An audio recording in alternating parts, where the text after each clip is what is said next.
Have you ever woken up one morning, sunlight soft through the window, and wondered quietly, is that part of me gone? Not a dramatic thought, not a loud one, just a whisper in the stillness, something about your body, your touch, your closeness to another. Noticing how long it's been since someone looked at you, not just kindly, but longingly. Sex after 60 isn't often talked about, and when it is, it's usually in medical brochures or whispered behind hands. It's as if passion was something we were supposed to leave behind with our youth, as if desire has an expiration date and intimacy is only for the young. But that's not the truth. Not for your body. Not for your spirit. The truth is more tender and more complicated, because at this stage of life, intimacy is no longer about performance. It's not about appearances. It's about connection, safety, permission.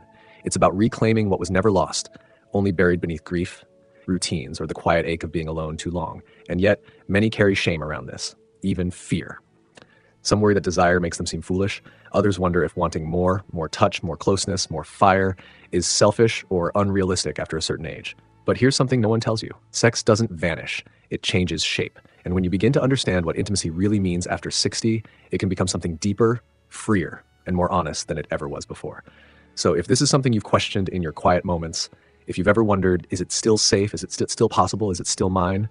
This story is for you, not to fix you, not to instruct you, but to remind you that you are still whole, and you are still allowed to want. You are still allowed to feel. Let's begin, not with answers, but with a story. Her name was Lorraine. She was 67 when she walked into the women's circle at the local community center. Gray curls tucked behind one ear, floral scarf around her neck, like someone who used to be vibrant but wasn't sure anymore. She sat in the back the first week, saying nothing. She listened as other women shared about widowhood, retirement, starting over. There were tears, laughter, even talk of dating. Lorraine smiled quietly but didn't speak. It wasn't until the third week that she raised her hand. Her voice shook slightly. "I was married for 41 years, she began. "We met when I was 22. He passed away 4 years ago, and I haven't been touched since." The room fell silent. "I'm not saying I want to go out and find someone tomorrow," she continued. I miss being held. I miss skin. I miss being seen that way. But I don't know if it's allowed anymore, if people my age are even supposed to feel this." Another woman reached over and gently touched her hand. "We do," she whispered, "all the time." Lorraine began coming every week after that. She started wearing color again, first a soft lavender blouse, then turquoise earrings. She let herself talk more, laugh more. 6 months later, Lorraine shared that she had signed up for an online dating site.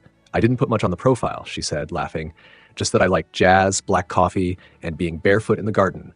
But I added one line that scared me. I wrote, looking for tenderness, maybe even more." Her daughters were surprised, supportive, but surprised. Her youngest worried aloud, "Mom, what if someone hurts you?" Lorraine replied, "I've already been hurt. The hardest part was forgetting I was still a woman." A few weeks later, she met Howard. He was a retired carpenter, soft-spoken, a widower too. They met for coffee, then again for a walk. There was no rush, just presence, conversation, gentle teasing. When Lorraine finally told the group they'd kissed, her cheeks flushed red. "I forgot how it feels," she said, "to be wanted, even slowly, even carefully." She paused, her eyes soft. "I used to think sex was only about youth, about looking a certain way, doing certain things, but now it feels like something else, like prayer, like kindness, like I'm being held without having to prove anything." There were tears in the room that day, not from sadness, but recognition. Because in Lorraine's story, there was no miracle, no grand reinvention, only the quiet return to a truth that had waited patiently beneath her grief, that intimacy is not over. It's just unfolding differently. At 67, Lorraine didn't rediscover her youth. She rediscovered her right to feel. And that is where we begin. Sometimes what aches most isn't loneliness. It's the feeling that desire itself, yours, has become invisible. Not gone, not extinguished, but quietly ignored. Like a song you used to know all the words to, but haven't let yourself hum in years. After 60, desire doesn't disappear, but we're often told, quietly, culturally, even unconsciously, that it should, that it's somehow inappropriate, that passion has a shelf life and we've passed it. But that's not how desire works, not real desire, because real desire isn't just about bodies, it's about presence, touch, tenderness, the longing to be known and to know someone in return. And here's something we don't say out loud often enough. Desire deepens with age, not weakens, deepens. Because as the noise of youth fades, what's left is substance. Connection becomes slower, more intentional. We learn that intimacy isn't found in speed or performance, but in the quality of attention, in the patience of loving another without rushing to a goal. And yet, many people after 60 feel afraid of naming their desire.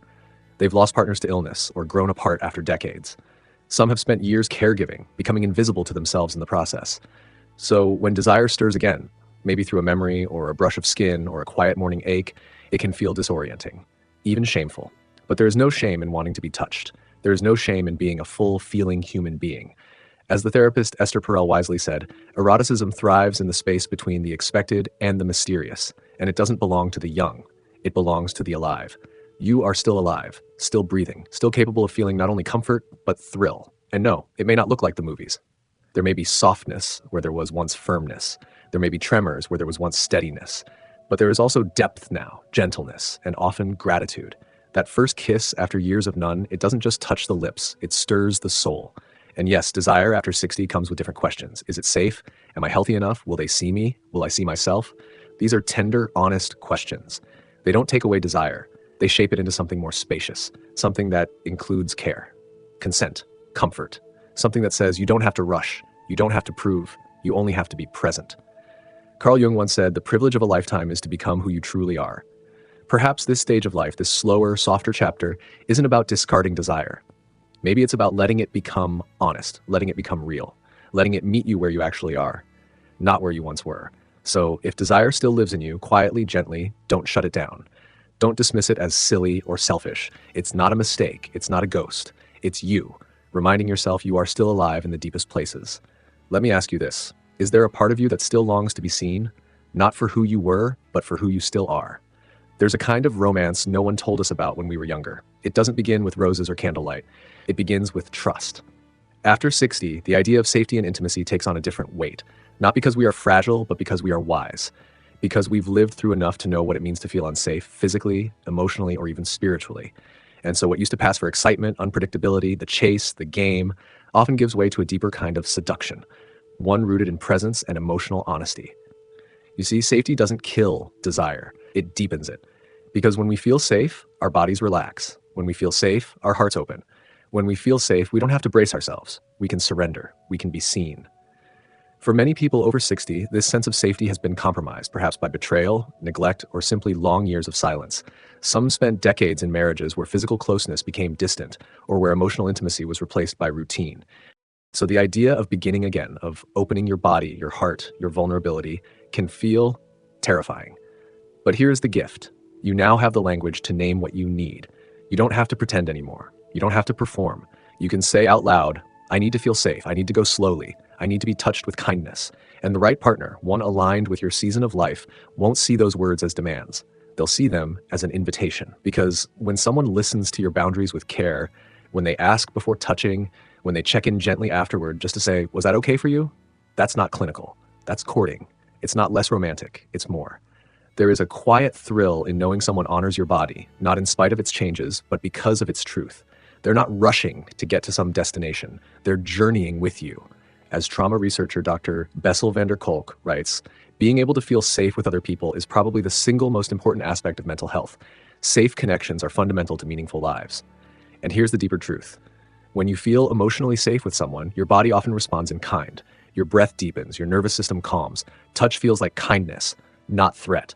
Closeness becomes a comfort, not a performance. This is why safety is no longer optional. It's sensual. It's sacred. It's the ground where trust becomes tenderness and where intimacy becomes possible. And that includes safety with yourself too. Can you give yourself permission to move slowly, to say no when something doesn't feel right, even if it should, to say yes when something does, even if it surprises you? You have nothing left to prove, and everything still left to feel. So let me ask you softly, what does safety mean to you now in your body, your heart, your life? And what would it feel like to make that your starting point, not your afterthought? Some grief lives in silence. It doesn't cry out. It doesn't explain itself. It just settles quietly into the bones. And often no amount of words can reach it. No amount of logic. No talking it out. But then a hand on yours, a forehead resting gently against your own, a warm palm placed tenderly over your heart. Suddenly something softens, not fixed, not solved, just less alone. You see, touch speaks in a language older than words. Before we knew how to speak, we were held. Before we knew our names, someone soothed us by rocking us to sleep. This is why, even now in our later years, our bodies remember. Even if we've been untouched for months or years or decades, the skin remembers how to feel safe, how to feel wanted, how to receive. For many over 60, the absence of touch becomes one of the quietest forms of loss, especially after losing a partner or living alone or feeling invisible in a culture obsessed with youth. And over time, we begin to armor ourselves, not because we want to, but because no one has reached for us in so long. So when someone finally does, gently, slowly, that first touch can feel almost unbearable, like sunlight after too long in the dark, not because it hurts, but because it reminds us what we've been missing. Touch, real, respectful, conscious touch, has the power to soothe what even therapy sometimes cannot. It restores the connection between body and spirit. It tells the nervous system, you're safe now, you're not forgotten. In fact, studies in geriatric psychology have shown that regular affectionate touch, even just a daily hug or gentle hand-holding, can reduce cortisol levels, ease symptoms of anxiety, and improve sleep in older adults. But beyond the science, here is what matters most. Touch is a form of being seen, not as a role, not as a mother, a widow, a patient, but as a whole person. As the Vietnamese monk Thich Nhat Hanh wrote, when you touch someone with mindfulness, you touch the deepest part of them and you awaken the deepest part of yourself. This kind of touch doesn't need to lead to anything. It doesn't need to go somewhere. Sometimes it's enough to rest beside someone, fingers intertwined, just breathing. And yes, for those ready, touch can become sensual again. But even then, it's not about performance. It's not about being who you were at 30. It's about being fully present in who you are now. And that presence, that loving, embodied presence, is healing. It tells the parts of you that have been waiting, hiding, enduring, you matter. You are still worthy of softness, still worthy of being held. So I invite you gently, is there a part of your body that's been waiting to be touched with kindness again, even if just by your own hand? Can you begin by resting a palm over your heart tonight and whispering to yourself, I'm still here, I'm still worthy? There's a quiet story many of us carry, especially after 60. It goes something like this. I should be grateful. I've lived a full life. I've had love. I've had children. I've had enough. And yet, in the quiet, there's another whisper. But I still want more. More closeness, more touch, more intimacy, more laughter beneath the covers, more moments that stir something deep, something alive. But as that wanting arises, so does the guilt. Isn't that selfish? Am I being unrealistic? Shouldn't I have outgrown this by now? We've been taught that desire has an expiration date, that by this age we're supposed to settle into comfort and let go of hunger. But here's a truth that's often forgotten. Desire doesn't make you selfish, it makes you human. And you are not too much for wanting more connection, even now, especially now. In fact, it's often those who've been through the most, who've loved and lost, raised families, survived heartache, who are most ready for real intimacy. Not surface level, not performance, but the kind that says, I want to be met where I am, not where I was. And that kind of desire, that's not immaturity, that's evolution. Too often, women and men in their 60s, 70s, and beyond are made to feel invisible. Media stops reflecting them. Doctors dismiss them. Society assumes they no longer want. But beneath the surface, many are still yearning, not for fireworks, but for depth, for touch, for being seen, fully, without having to shrink. As author Clarissa Pinkola Estes wrote, to be strong does not mean to sprout muscles and flex. It means meeting one's own darkness and dancing with it. It means being whole. So if you find yourself still yearning for connection, for laughter in bed, for whispered conversations in the dark, that's not a flaw. That's a flame that never went out. It just waited for space. And sometimes the hardest thing isn't finding someone else who can hold that flame. It's believing we're allowed to want again, to let ourselves be big, to not apologize for having needs. Because here's the truth. You've spent decades holding space for others, as a partner, a parent, a caretaker, a friend. Now, it's okay to hold space for your own longing too. So if someone has ever made you feel embarrassed for wanting intimacy, if someone has ever said, at your age, or aren't you over that by now, let this be your gentle reminder. You are not too much, not for feeling, not for longing, not for loving with your whole self. So I ask you now, softly, what is something you've quietly told yourself to stop wanting? Not because you no longer need it, but because the world made you feel like you shouldn't. Can you give yourself permission to want again? Not with apology, but with honor? Because you deserve not only peace, but passion too.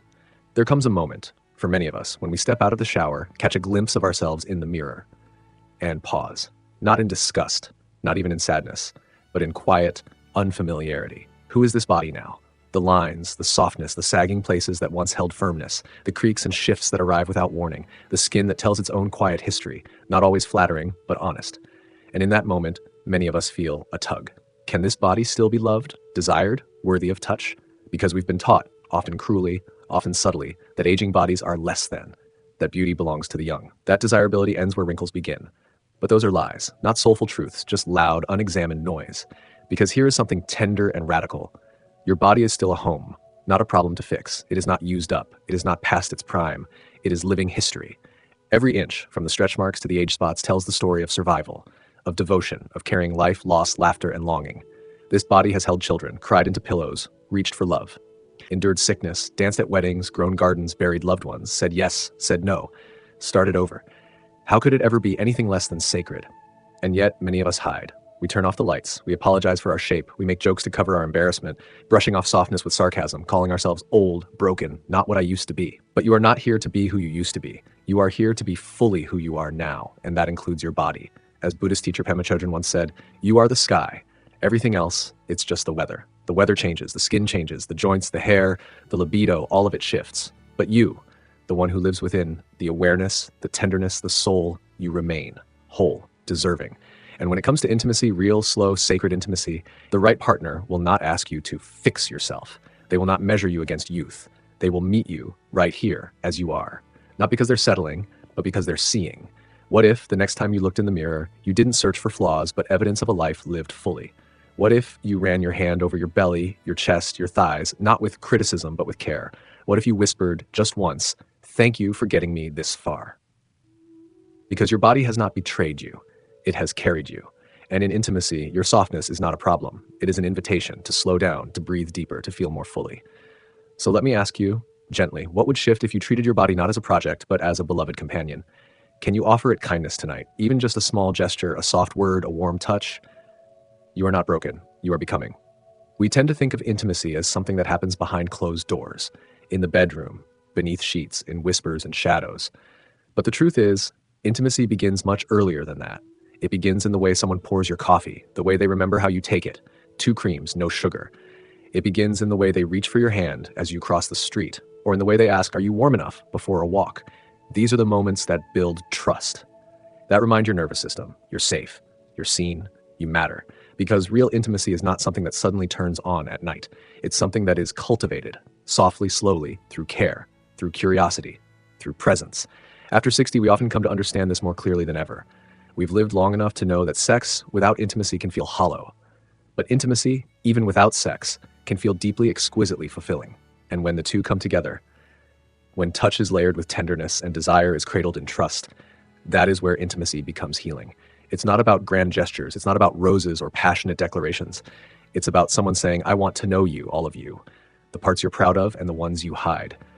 It's about someone kissing your hand during dinner or smiling across the room in a way that says, "I remember you. I still choose you." And for many people over 60, this kind of intimacy feels like a rediscovery. After years of giving, caretaking, surviving, there's a longing to be touched not just physically, but emotionally, spiritually, quietly.